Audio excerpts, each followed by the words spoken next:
పెద్దపల్లి జిల్లా కూరగాయల మార్కెట్లో హోల్సేల్ వ్యాపారస్తులకు రీటైల్ వ్యాపారులకు వివాదం నెలకొంది. హోల్సేల్ వ్యాపారుల తీరును నిరసిస్తూ మార్కెట్లో కూరగాయల్ని ఉచితంగా పంపిణీ చేశారు రీటైల్ వ్యాపారులు.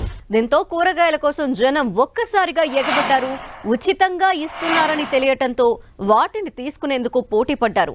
హోల్సేల్ వ్యాపారస్తులు రీటైల్ గా అమ్ముతున్నారని రీటైల్ వ్యాపారులు ఆరోపిస్తున్నారు. దీంతో తాము తీవ్రంగా నష్టపోతున్నామని చెబుతున్నారు.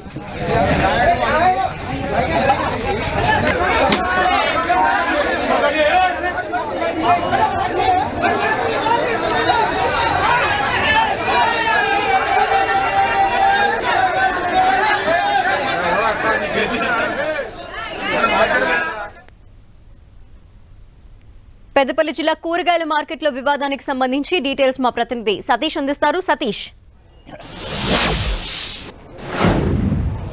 కూరగాయల కోసం జనాలు ఏ రకంగా బారులు తిరుగుతున్నారో మనం విజువల్స్ చూడవచ్చు. పెద్దపల్లిలో కొంతకాలంగా హోల్సేల్ అదేవిధంగా రిటైల్ వ్యాపారుల మధ్య వివాదం కొనసాగుతుంది. హోల్సేల్ వ్యాపారుల తీరును రిటైల్ వ్యాపారులు వ్యతిరేకిస్తున్నారు. ఎందుకంటే హోల్సేల్ వ్యాపారులు రైతుల నుంచి కూరగాయలు కొనుగోలు చేసిన తర్వాత రిటైల్ వ్యాపారులకు విక్రయించడం జరుగుతుంది. కానీ ఇటీవల కాలంలో హోల్సేల్ వ్యాపారులే రిటైల్గా వ్యాపారం కొనసాగిస్తుండడంతో ఇటు హోల్సేల్ వ్యాపారం చేసేటువంటి వ్యాపారులంతా కూడా కొంత ఆర్థికంగా ఇబ్బందులు పడుతున్నారు. గిరాకీలు లేక కొంత ఆర్థికపరమైన ఇబ్బందులు ఎదురవుతుందని చెప్పి ఇటు రిటైల్ వ్యాపారులు ఆవేదన వ్యక్తం చేస్తున్నారు. ఇప్పటికే రిటైల్ వ్యాపారులు హోల్సేల్ వ్యాపారుల మధ్య వివాదం కొనసాగుతున్న నేపథ్యంలో ఈ సమస్య పరిష్కారం కాకపోవడంతో ఈ రోజు అంతా కూడా రిటైల్ వ్యాపారులు మార్కెట్ అంతా కూడా బంద్ నిర్వహిస్తున్నారు. మార్కెట్లో వచ్చినటువంటి కూరగాయలు ఏవైతున్నాయో అవన్నీ కొనుగోలుదారులకు ఉచితంగా పంపిణీ చేయడం జరిగింది.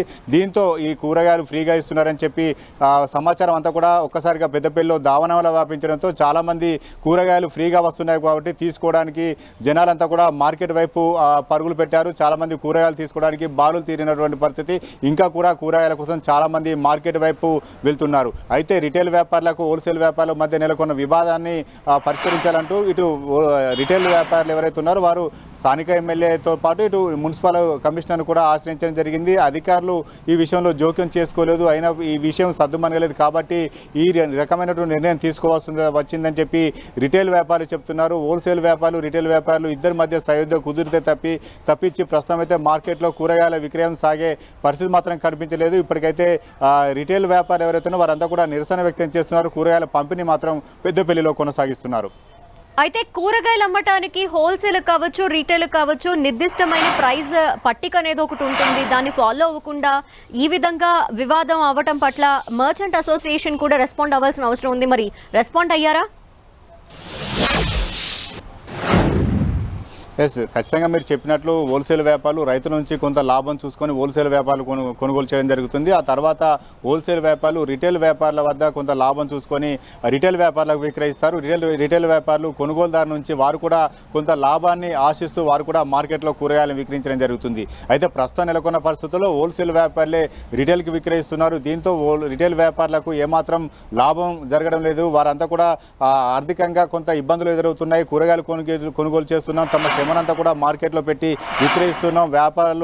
వ్యాపారం చేస్తున్నప్పటికీ కొనుగోలుదారు నుంచి పెద్ద డిమాండ్ ఉండలేదు. కొంత కూరగాయలు కొనుగోలు చేసే సమయంలో ఖచ్చితంగా ధరలు తగ్గించి విక్రయించాల్సి వస్తుంది. కాబట్టి ఆ భారం అంతా కూడా తమపై పడుతుంది. హోల్సేల్ వ్యాపారులు రిటైల్గా విక్రయించకపోతే తామే నేరుగా కొనుగోలుదారులకు విక్రయించే అవకాశం ఉంటుంది. కాబట్టి ఈ రకంగా హోల్సేల్ వ్యాపారులు తమను ఆర్థికంగా ఇబ్బందులకు గురి చేసే విధంగా వ్యవహరిస్తున్నారని చెప్పి రిటైల్ వ్యాపారులు చెప్తున్నారు. దీనిపైన వ్యాపార సంఘాలు కూడా కొంత కూర్చొని సర్దుబాటు చేసే అవకాశం ఉండేది. కానీ వారు కూడా ఈ విషయంలో ఎంటర్ కావడం లేదు. ఎందుకంటే వ్యాపారుల ఇద్దరి మధ్య సయోధ్య కుదిరితేనే కూరగాయల విక్రయం జరుగుతుంది. కాబట్టి ప్రస్తుతం అయితే ఆ సయోధ్య కుదరలేదు. కాబట్టి ఫ్రీగా కూరగాయలు ఇస్తుండడంతో జనాలంతా కూడా పెద్దపల్లి మార్కెట్ వైపు అడుగులు పెడుతున్నటువంటి పరిస్థితి. Thank you Satish.